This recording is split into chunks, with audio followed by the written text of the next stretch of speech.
Bienvenue à Doel, ville fantôme dans le nord de la Belgique. Il y avait 1800 habitants il y a 25 ans. Aujourd'hui, ils sont à peine une vingtaine. Tout est délaissé. Je vais aller découvrir ça avec Jules Urbex. On vous emmène dans cette exploration incroyable.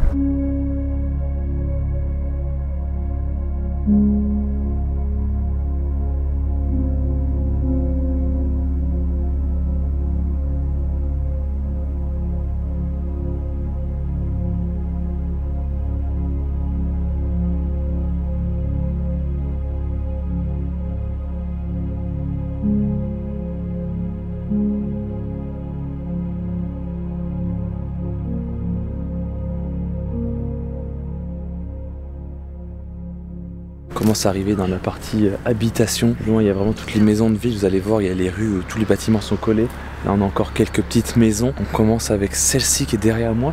Et c'est assez compliqué de savoir où est quoi avec le lierre qui est dessus. Je pense qu'ici, il doit y avoir une espèce de grande baie vitrée ou plusieurs fenêtres. Et peut-être la pièce à vivre ou la cuisine. Et ici, vous aviez certainement la porte d'entrée avec une autre fenêtre ici. Tu vois ces plantes là? Ouais. Ça c'est des plantes vivaces, c'est pas, ça pousse pas comme ça, c'est pas sauvage quoi. Donc c'est vrai que la personne qui habitait là, elle a planté ces plantes là. Même le lierre, tu vois la différence entre le lierre sauvage, d'ailleurs je crois que c'est même pas vraiment du lierre, ouais, c'est pas du lierre. Et là le petit lierre avec la petite feuille, ça pareil, c'est le truc que les gens ont planté. Pendant qu'on parlait, il y a une voiture qui est passée. En fait, c'est juste parce que tout le monde a le droit de venir ici. On a le droit d'aller venir sur cette route. On a le droit de traverser le village. On a même le droit d'être ici, de se promener. Simplement, il y a des panneaux qui indiquent qu'il c'est interdit d'entrer dans les maisons ou de dégrader quoi que ce soit. Et évidemment, ça semble logique. Il y a plusieurs agents de la commune qui passent ici, qui nous regardent. Et ils font juste attention qu'on fasse rien de bizarre. Et donc par là-bas, la sortie du village, on ira voir plus tard à la fin de la vidéo en repartant. Il y a des maisons individuelles. Ici on a donc la première maison qu'on vient de voir et là on commence à avoir des maisons de ville, plutôt des appartements ou maisons mitoyennes, je sais pas comment vous voulez appeler ça. Ce que j'aime bien dans cette ville qui change par rapport aux autres qu'on a pu faire, on n'en a pas fait des masses mais on en a fait quelques-unes déjà, habituellement tout est identique. En tout cas les villes qui sont abandonnées, souvent plutôt des quartiers, en tout cas des villages ou des quartiers qui ont été construits pour quelque chose de particulier.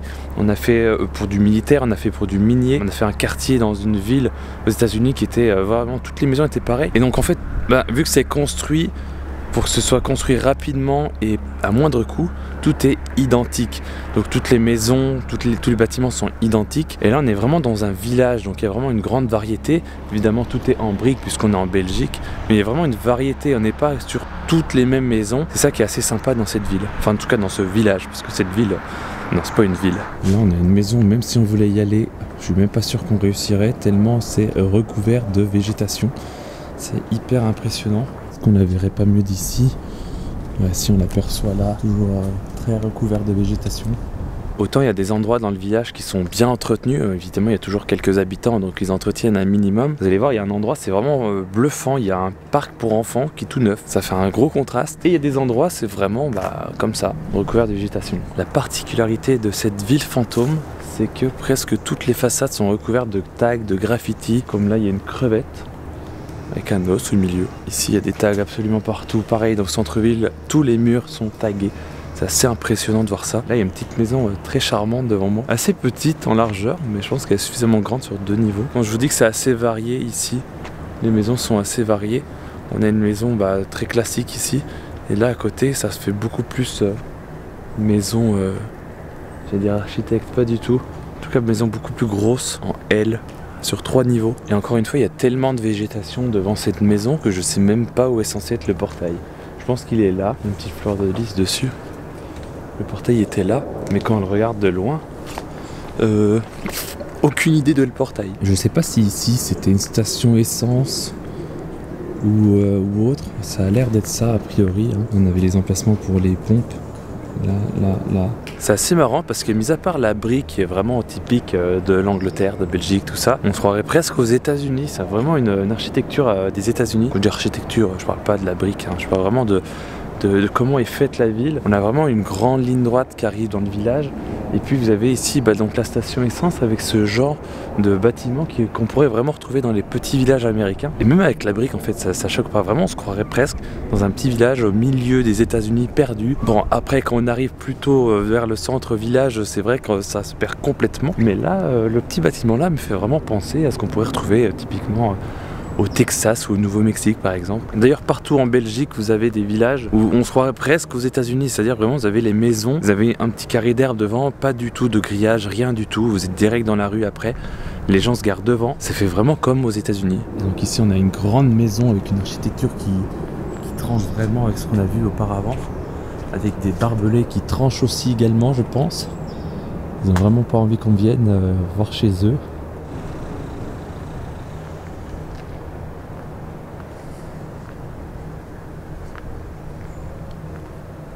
Je suis en plein milieu de la route, je m'approche du centre-ville. Il y a un dos d'âne ici. Encore une maison ici avec un style complètement différent. Encore une fois recouvert de végétation, donc c'est pas évident de vous la montrer. Il y a la poste qui est en train de passer. B-Poste. Vraiment la poste passe dans le village.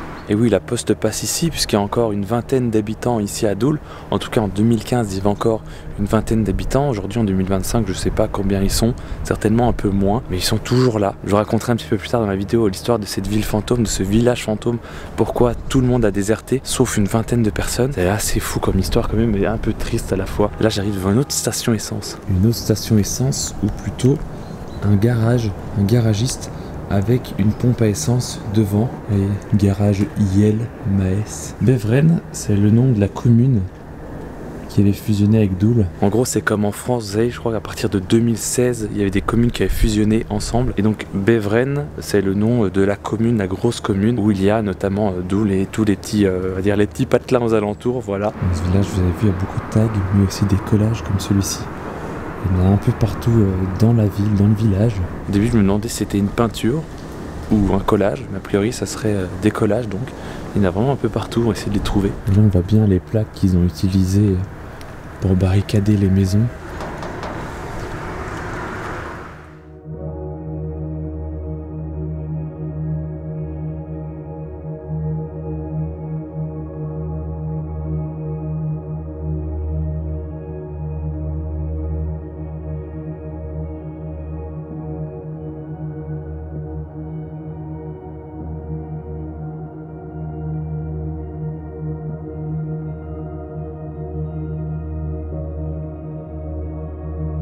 Et on est donc maintenant dans la rue principale du centre-village avec, comme je vous avais dit tout à l'heure, toutes les maisons de village qui sont tout collées, comme on a l'habitude de voir vraiment dans les petits centres-villes. Et la particularité, alors tout est en briques, encore une fois, on est typiquement en Belgique, mais la particularité c'est que tout n'est pas pareil sur toute la longueur de la rue, même si on a toujours cette brique partout. Chaque petite maison qui est collée, qui sont collées du coup, sont différentes. Maintenant que je suis au centre de ce village, je vais vous raconter l'histoire de Doul. Pour comprendre pourquoi ce village de Doul a été déserté, il faut remonter il y a un peu plus de 25 ans, à la fin des années 90. On se trouve ici, juste à côté du port d'Anvers, un des plus gros ports d'Europe. Ce port étant devenu tellement important, il a bien fallu l'agrandir pour accueillir toujours plus de marchandises. Et donc dans les années 90, tous les habitants de Doul ont été invités à vider leur maison, à quitter leur maison, leur village, afin d'agrandir les docks du port d'Anvers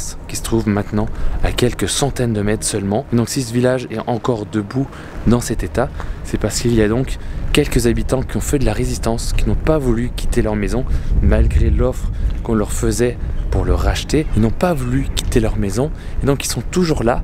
Et dans les années 2000 ou 2010, ils ont même attaqué le port en justice et ils ont obtenu raison, ce qui fait que le port ne pourra donc pas démolir le village de Doul pour s'agrandir. Actuellement, il ne peut donc plus s'étendre vers l'ouest. On est donc complètement piégé entre le port et la centrale nucléaire d'Anvers qui se trouve à moins d'1 kilomètre d'ici. Je vous laisse imaginer du coup les personnes qui vivent ici.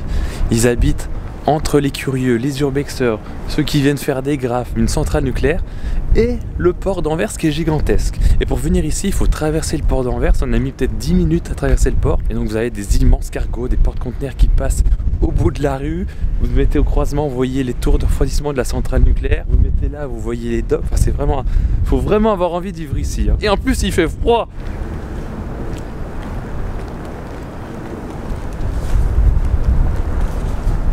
vois rien. Il y a trop de lumière. Il y a un vieux bateau ici, certainement un bateau qui était amarré au port avant qu'il soit agrandi encore et encore.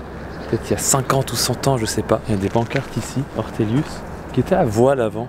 Là on dirait une péniche vu comme ça, mais en fait non, c'était un bateau à voile. Ouais, vous voyez, 1898. Je pense que le bâtiment que j'ai devant moi, c'est la mairie, l'hôtel de ville, ou peut-être une école. Je dis ça parce que sur le toit, il y a une sirène. En général, ce genre de sirène, on les retrouve soit sur les mairies, soit les écoles, soit des châteaux d'eau des fois. Mais là, voilà, je pense que c'est soit la mairie, soit l'école. Ce qui me fait dire que ça pouvait être aussi la mairie, c'est qu'il y a l'emplacement là, ici, pour mettre les drapeaux. Parce qu'ici, il y avait l'entrée de la mairie, donc. Il y a un boîte aux lettres ici, avec un sticker d'enfant. On voit l'intérieur du bâtiment.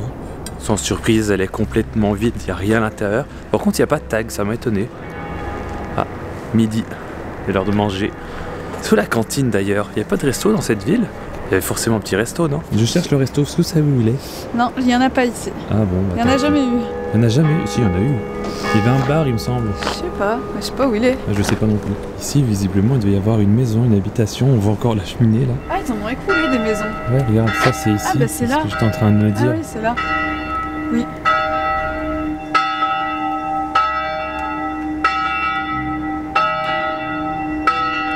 Là, juste ici, il y a encore des personnes qui habitent. Une partie des 20 dernières personnes qui vivent ici. Ici, on a une partie du cimetière qui devait être beaucoup plus ancienne que celle-ci. Je sais pas si on peut rentrer dans l'église, je sais pas si elle se visite. Fermé, petit aperçu de l'intérieur là. Il avait l'air d'avoir des jolis vitraux, c'est dommage. J'aime bien les églises avec des beaux vitraux. Par ici, on devait avoir encore une boutique. Je vois qu'il y a écrit Bosch au-dessus. Électricité sanitaire. Vu que ça parle d'électricité, de trucs pour les sanitaires, certainement pour tout ce qui est plomberie et compagnie, qu'il y a Bosch, à mon avis c'était une droguerie, en tout cas une quincaillerie. Je pense que c'est la même chose d'ailleurs. Ce que vous voyez là, ce sont 2 tours de refroidissement, 2 tours aéro-réfrigérées de la centrale nucléaire d'Anvers. T'as le bruit du port, il y a la centrale qui fait pas de bruit, ça va. En tout cas la centrale se voit bien dans le paysage et le port aussi. Le port s'entend bien surtout. Je sais pas du tout où je vais là. Ça ressemble à un petit parc, une petite promenade en tout cas. Ça va être agréable de promener son chien ici. J'étais en train de marcher dans la rue, caméra éteinte, simplement en train de profiter de l'ambiance, et je suis tombé sur le bar du village. Je savais bien qu'il y avait un bar, il est encore temps d'aller manger, j'espère que c'est ouvert. Ah, ça a l'air un peu fermé. Je suis pas sûr qu'ils servent encore à manger ni des bières. Bah c'est pas aujourd'hui que je boirai une petite Stella Artois, écoute tant pis. Du coup pour la peine je vais aller faire un tour dans le parc. Je vous ai dit qu'il y a un petit parc pour enfants qui est complètement neuf et entretenu. Alors que j'ai pas vu d'enfants dans le village, mais il y a un parc pour enfants quand même. Dans l'insolite, je suis pas sûr qu'on puisse faire plus insolite que ça. Franchement. Je n'ai jamais vu ce que vous allez voir maintenant. Un parc pour enfants, une aire de jeu, au milieu des maisons abandonnées. Voilà, dites-moi si vous avez déjà vu ça. Moi jamais. C'est pas juste une aire de jeu dans une ville fantôme recouverte par la végétation et tout. Non, ça c'est du déjà vu, ok. Mais je pourrais aller faire du toboggan là maintenant, enfin vraiment. Tu peux venir avec tes enfants ici et t'emmènes ton chien, ça, bref. C'est improbable. J'adore cette ville, l'ambiance est incroyable. Dommage qu'il y ait un peu de vent, dommage qu'il fasse très froid. On va trouver une ouverte, sérieux. Juliette qui se promène dans les maisons.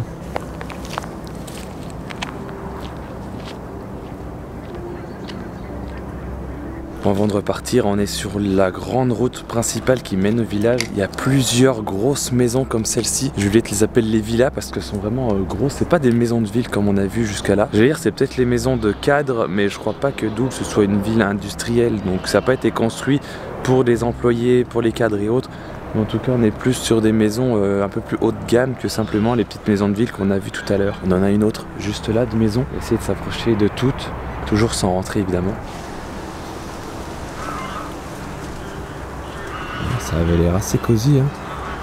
Là, je suis à l'arrière de la maison, dans le jardin. Petit jardin en arrière, tranquille.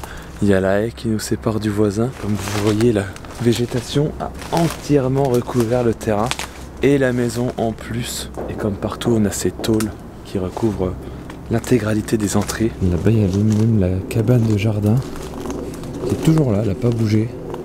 depuis 25 ans. Impressionnant avec ces arbres qui ont poussé. Je pense qu'ils devaient déjà être assez gros à l'époque. Mais là, vu que plus rien n'a été entretenu depuis 25 ans, ils ont vraiment eu la liberté de pousser comme ils veulent.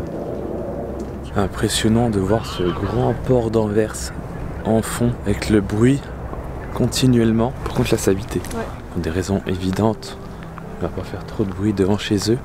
Ils voient suffisamment de monde passer toute l'année. Si tout le monde respecte et est calme, c'est cool. Si les gens commencent à faire du bruit et tout, c'est un peu plus chiant, on va dire.